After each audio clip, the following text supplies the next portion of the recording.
AP వ్యాప్తంగా ప్రజల్లో నిరాశ నిస్పృహలు కనిపిస్తున్నాయని మాజీ సీఎస్ ఎల్వి సుబ్రహ్మణ్యం అన్నారు.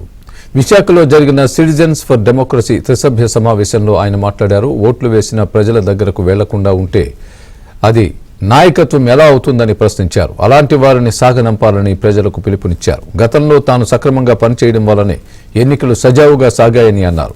ప్రభుత్వ అధికారులు చట్టం అతిక్రమించి పనిచేస్తే అందుకు మూల్యం చెల్లించుకోవాల్సి వస్తుందని హెచ్చరించారు.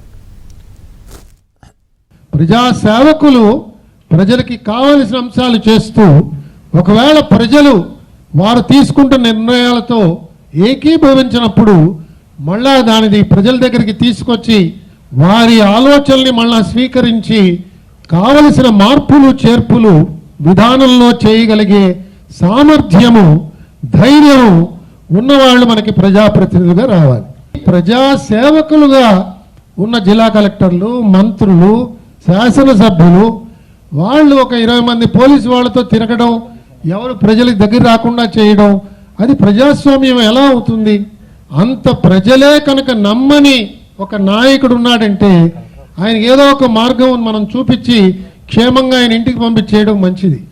అంతేగాని అలాంటి వాళ్ళని మనం ఎంతో వ్యయంతో వారిని మనం పోషించుకుంటూ మన దగ్గరికి రావడానికి ఆయన భయం, మన దగ్గర కూర్చుని భోజనం చేయడానికి భయం, మనతో మాట్లాడడానికి భయం, మనకి ఆయన ఆలోచనలు చెప్పడానికి భయం. అలాంటప్పుడు మనకి ఎందుకు ఆ నాయకుడు, ఎందుకు అలాంటి భారం? ఆయనకి పాపం రోజు రోజు ఆయనకి తలకాయ నొప్పి, మనందరికీ రోజు కడుపు నొప్పి.